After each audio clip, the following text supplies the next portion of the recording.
In today's video, we'll be going over 6 exercises for week 5 of the mid-recovery program.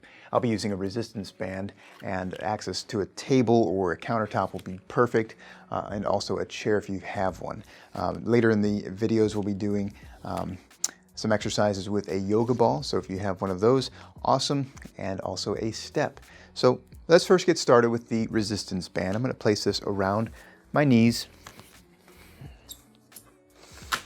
We'll be using this for the first 2 exercises. The first exercise is a mini squat with a resistance band. So, as you're familiar with, we'll position here at a chair, and the squat movement is to lead with your butt back and to stand up tall. So let's perform 10 of these together and then move on to the next exercise. Ready? Let's go.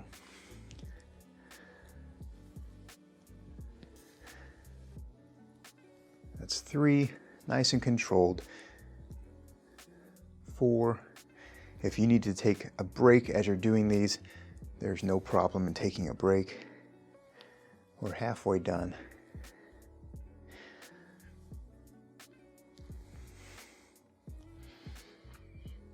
Number 8,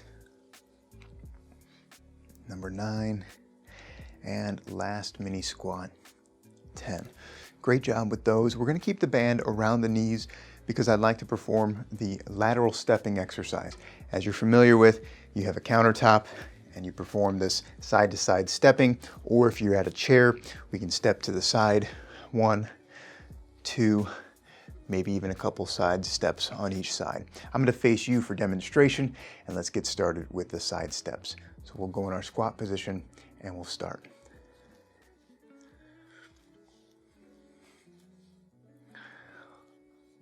Take a break as you need, but I think right now this is a great way to progress the exercise and challenge your endurance through about a minute of these exercises.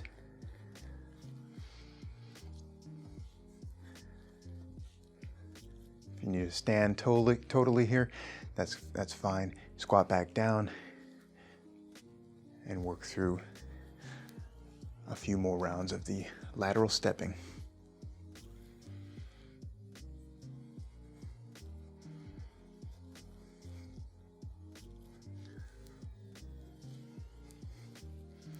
Last round here. Okay, great job. For the next exercise, I'm going to set up a table so you can pause the video or make your way over towards a bed or a couch to perform the next exercise. Okay, if you have a exercise ball like this, it'll be perfect for this next exercise. If you don't, then prop up a few pillows and you can mimic this type of motion that we'll be working on with this knee to chest with a Swiss ball exercise. All right, so while you're positioned here, your feet are on the end of the ball and you'll roll and bend your knees towards your body as you roll the ball towards your body. This will really work on knee flexion, puts your hamstrings to work. And it's just a nice exercise, especially if you have a little bit of soreness in your back or your knees and you want to work through an extra stretch. This is a great movement to do that.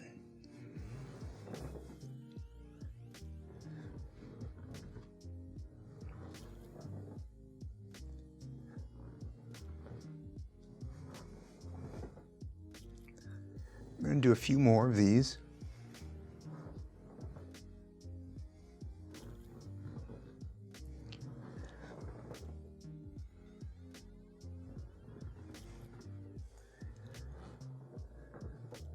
All right, great job. One of the other reasons I like this Swiss ball is that you're in control of how far that knee bends. And so if you feel like you're able to get full knee flexion with this, that's fantastic. If you can only go up to here for the round and you have to stop and go back and ease into more motion, you're in control, which makes this a great exercise to perform.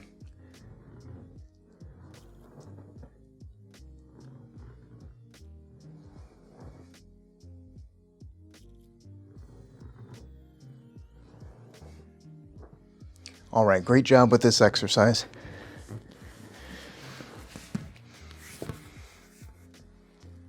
Hey, if you enjoy having someone to do these exercises with, I would love it if you gave this video a like below. Also, if you're finding this format to be helpful, I think you're going to find this book to be even more helpful, Total Knee Replacement Made Simple. I wrote this book for people like you who want a little extra guidance on how to progress through your total knee replacement exercises and rehab. Plus, we go over a lot of information on how to prep for your knee replacement, prehab exercises, post-op, and a 12-week roadmap of what exercises you can do to continue your progression of strength and balance after you're done with physical therapy.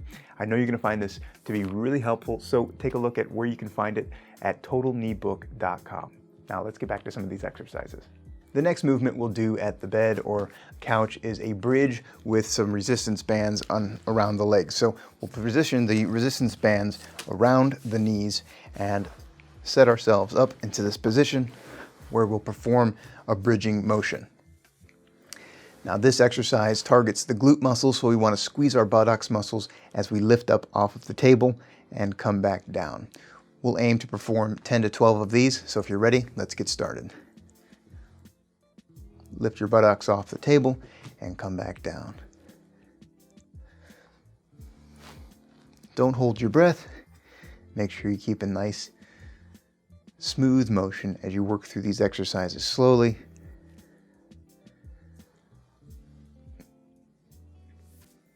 If you can't go as high to start, then go as high as you can comfortably. And you may find that you can go a little further with every repetition, or as you continue to do these exercises this week, you may find that it's easier to work through some of these bridges as you continue to practice the exercise. A couple more. And last bridge. Great job. Take your time in sitting up to get your bearings before we work onto the next exercise, which is a step down. So we're going to progress over at a step, and I'll use my weight plates to step down. For the next two exercises, we'll be using a step and a chair, or if you have stairs with a handrail, that'll be perfect for this exercise. So the starting position is up on top of the step, and the exercise is a lowering down. Bring yourself back up and lower down. We call this eccentric lowering. And that's because this top leg, or the leg that's staying on the step, is doing all the control as we lower ourselves towards the ground. We're going to work through a minute of these exercises, 30 seconds on each leg, so let's get started. We're going to lower ourselves down and bring yourself back up. You can use the support from your hand on a chair or the handrail as you work through these lowering exercises, nice and slow, controlled movements. And to make it a little easier, what you can do is step down and reach for the ground with your toe, and then bring yourself back up. As it becomes easier to do, you'll find that you can approach the floor with your full foot, come back up. We're going to switch to the other side as we continue to work through these step downs. If you're feeling any sort of pains or sharpness, then avoid this movement, or turn and face the step and see if you can do a front step up with less irritation to the knee.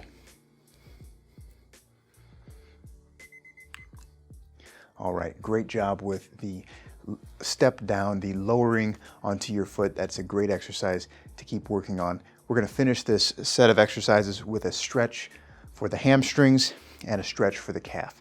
So we'll perform a standing version with one leg out and lean forward as though you're hinging at the hips. And we'll start this hamstring stretch on one side. We'll take the rest of the minute and do on the opposite side. And then we're going to work into a calf stretch as well. Halfway on this side.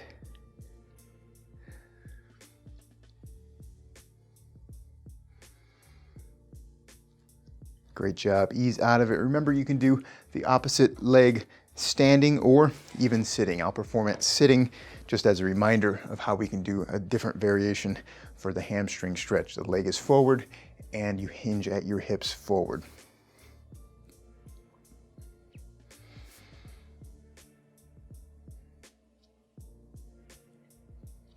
Hold that stretch for 15 to 20 seconds. Ease out of that stretch and take your time in standing. We're going to do a calf stretch.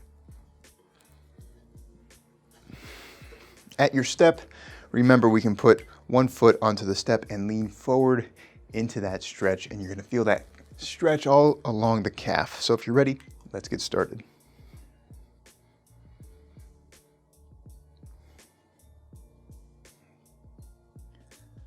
Hold that for about 20 seconds, and then we'll switch and we'll do the other side to round out today's exercises. Ease out of it and do the stretch on the other side.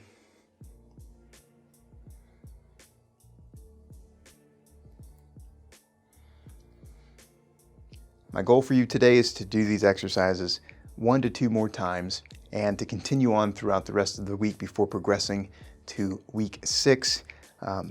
You're doing great with all of these exercises. If you've been keeping up with all of these, I'm sure you're feeling some strength improvements and improvements in your balance, and hopefully just general range of motion and function. So keep up with all of these exercises.